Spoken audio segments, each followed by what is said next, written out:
Hello students, today we will discuss a very important principle of molecular biology and that is known as central dogma. ठीक है, हम लोग जब boards की copies का evaluation वगैरह करते हैं तो मैं अक्सर ये देखता हूँ कि स्टूडेंट जो है इस टर्म को स्किप कर जाते हैं, छोड़ देते हैं. ठीक है, जबकि ये जो टर्म है सेंट्रल डॉग्मा, ये पूरा जो आपका चैप्टर है मॉलिक्यूलर बेसिस ऑफ इनहेरिटेंस, उसका बेस तैयार करता है. क्लियर? तो इसके अलावा हम ये भी देखते हैं कई बार कि जो आपका जो नीट या जो आपका मेडिकल एग्जामिनेशन का पैटर्न है उसमें हर साल ये क्वेश्चन जो है किसी ना किसी रूप में जो है आपसे पूछा जाता है. क्लियर? सो आई होप कि इस लेक्चर के बाद आप आने वाले एग्जामिनेशंस में जो सबसे पहले जिस क्वेश्चन को अटैम्प्ट करेंगे वो सेंट्रल डॉग्मा होगा. क्लियर? तो चलिए अगर मैं एक लाइन में बात करूं कि the formation of protein from DNA, it is known as central dogma. अगर एक लाइन में अगर सिंपल हम बात करेंगे तो प्रोटीन का निर्माण डीएनए के द्वारा कहलाता है सेंट्रल डॉग्मा. ठीक है, इसमें बीच में एक इंटरमीडिएट स्टेप भी आता है जहां पर डीएनए पहले एमआरएनए का फॉर्मेशन करता है और फिर एमआरएनए से जो है protein in the form of amino acid इसका फॉर्मेशन होता है. ठीक है, फ्रांसिस क्रिक 1957 में उन्होंने ये थ्योरी दी थी. फ्रांसिस क्रिक वही हैं जिन्होंने वॉटसन के साथ मिलकर के डीएनए का डबल हेलिकल स्ट्रक्चर दिया था. ठीक है, कौन से डीएनए का? बी डीएनए का.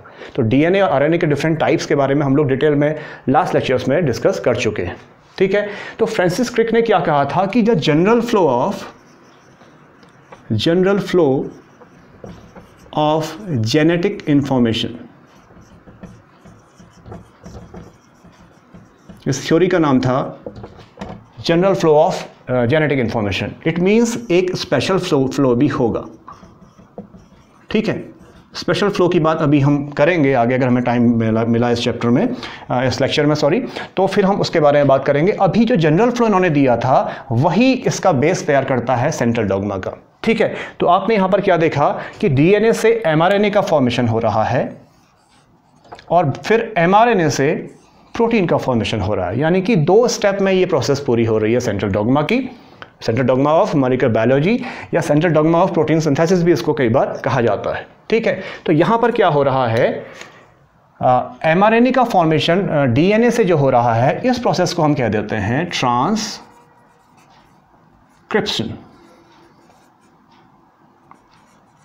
ठीक है, हिंदी में इसे हम कह देते हैं अनुलेखन और इंग्लिश में इसको हम कह रहे हैं ट्रांसक्रिप्शन. और एमआरएनए से फिर बाद में प्रोटीन का जो फॉर्मेशन हो रहा है दैट इज कॉल्ड ट्रांसलेशन या अनुवादन.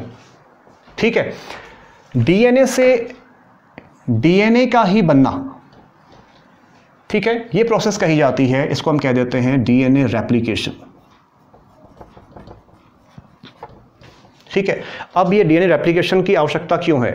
अगर मैं पहले इस प्रोसेस की बात करूं, डीएनए रेप्लिकेशन की बात करूं, तो व्हाई इट इज़ इम्पॉर्टेंट और इसकी आवश्यकता क्या है, इसकी नीड क्या है. ठीक है, तो सेल डिवीज़न जब हम देखते हैं हमारे ह्यूमन बीइंग में, तो वहाँ पर क्या हो रहा है कि जो जेनेटिक मटेरियल है वो डिवाइड होता है.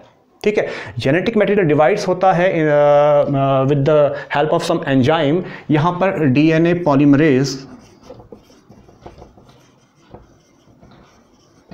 एंजाइम की मदद से डीएनए अपनी कॉपी बनाता है. ठीक है, और क्या होता है कि ये जो प्रोसेस होती है बेसिकली कहाँ पर होती है, ये प्रोसेस होती है सेल डिवीज़न में.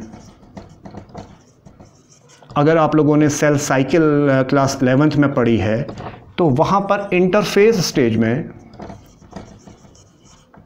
एक एस फेज़ आता है.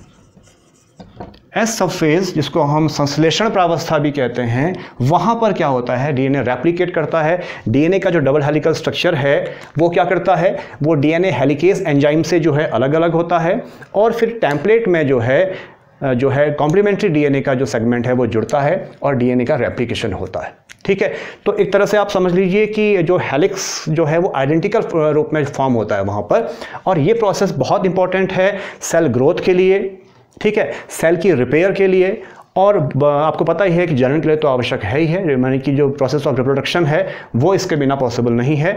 तो इसीलिए डीएनए का रेप्लिकेशन एक बहुत वाइटल जो है वो स्टेज है. क्लियर हो गया? इसके बाद हम एक और प्रोसेस देख रहे हैं यहाँ पर ट्रांसक्रिप्शन. इसको मैं अनुलेखन भी कह रहा हूँ. तो क्या होता है, अब ये जो दो प्रोसेसेस हैं, अगर मैं बात करूं प्रोकैरियोटिक और यूकैरियोटिक जीवों के बारे में, तो प्रोकैरियोटिक्स में ये दोनों की दोनों प्रोसेस कहाँ होती हैं, क्योंकि वहाँ पर आपको पता है कि न्यूक्लियस तो पाया नहीं जाता है, तो ये दोनों प्रोसेस जो हैं साइटोप्लाज्म में होती है in case of prokaryotic organisms. ठीक है, in case of eukaryotic organisms ये दोनों प्रोसेस जो हैं, ट्रांसक्रिप्शन होगी न्यूक्लियस के अंदर और बाद में ट्रांसक्रिप्शन के बाद जब ट्रांसलेशन होगा तो वो कहाँ पर होगा, साइटोप्लाज्म में। ये साइटोप्लाज्म में होगी प्रोसेस और ये होगी सेल के न्यूक्लियस में। ठीक है, इन केस ऑफ यूकैरियोट्स। ठीक है, और ये जो प्रोसेसेस होंगी ये साइमल्टेनियसली होंगी।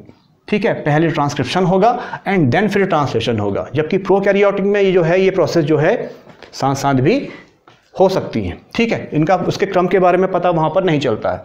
तो ट्रांसक्रिप्शन की अगर मैं बात करूँ तो ये क्या है, the formation of mRNA from DNA template. ठीक है, तो अगर आपको DNA का, अगर मैं टेम्पलेट की बात करूँ तो अगर ये एक DNA का टेम्पलेट है, इससे जो है आपको पता है कि ये डबल स्टैंडर्ड होता है, हमें सिंगल स्टैंडर्ड mRNA का फॉर्मेशन इसमें होता है।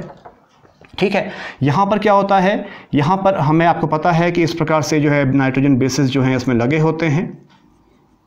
ठीक है, तो ये जो आपका जो ये टेम्पलेट DNA का जो स्ट्रैंड है ये क्या करता है, ये ट्रांसक्रिप्ट होता है और यहाँ पर क्या होगा, उसी हिसाब से कॉम्प्लीमेंट्री जो है ये जो आपका जो हेलिक्स है इसका निर्माण होगा और यहाँ पर जो भी नाइट्रोजन बेसिस लगे हैं वो क्या करेंगे, कॉम्प्लीमेंट करेंगे और हमारा सिंगल स्ट्रैंड जो है mRNA तैयार होगा। क्लियर हो गया। अब ये जो mRNA यहाँ पर तैयार होगा बेसिकली इसमें और जो DS जो हमारा जो DNA का जो स्ट्रैंड है इसमें डिफरेंस क्या होगा कि हमने अभी कहा कि ये डबल स्ट्रैंड होगा और ये सिंगल स्ट्रैंड होगा, और इसके अलावा यहाँ पर क्या होगा, थायामीन के स्थान पर यहाँ पर यूरेसिल होगा, ये हम डिस्कस कर चुके हैं पहले। ठीक है, अब इसके बाद क्या होगा कि ये जो मैसेंजर RNA का जो फ्रेगमेंट बना हुआ है यहाँ पर कुछ फैक्टर्स काम कर देते हैं जिसको हम कहते हैं इनिशिएशन फैक्टर।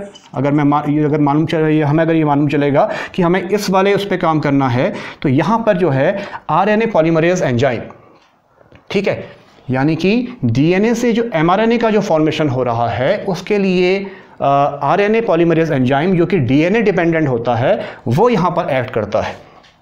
ठीक है, इसको हम सिग्मा फैक्टर भी कई बार कह देते हैं, और यहां पर जो इस प्रोसेस का इनिशिएशन होता है इसको बोलते हैं इनिशिएशन।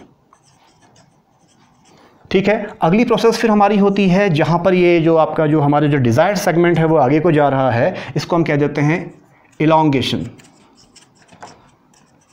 ठीक है, और इसके बाद जो है ये प्रोसेस जहां पर एंड होती है उसको हम कह देते हैं टर्मिनेशन।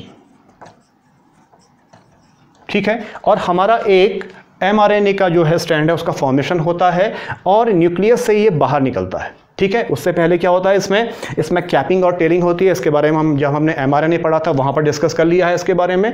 और ये जो फ्रेगमेंट है जो है न्यूक्लियस से बाहर निकल करके साइटोप्लाज्म में पहुँचता है। ठीक है, साइटोप्लाज्म में आपको पता है कि वहाँ पर एंडोप्लाज्मिक रेटिकुलम है जिसको हम अंतःप्रद्रवी जालिका कहते हैं, और वो दो प्रकार की होती हैं। हमने कहा है कि एक होती है जिसको हम कह देते हैं रफ ER, दूसरे को हम कहते हैं स्मूथ ER। रफ ER इसलिए क्योंकि वहाँ पर जो है एंडोप्लाज्मिक रेटिकुलम के बाहर से जो है कुछ स्ट्रक्चर जो है तो होते हैं उसकी जो आपकी जो मेम्ब्रेन है उसमें लगे हुए होते हैं, जिसको हम क्या कह देते हैं, राइबोसोम। ठीक है, राइबोसोम आपको पता है कि the site of protein synthesis है, और वहाँ पर जो है क्या होता है कि ये जो mRNA होता है ये किसी राइबोसोम को, आपको पता है कि जो उसकी दो सब यूनिट होती हैं, एक को हम लार्ज और एक को हम स्मॉल सब यूनिट कहते हैं। यहाँ पर ये mRNA क्या करता है, ये बाइंड करता है।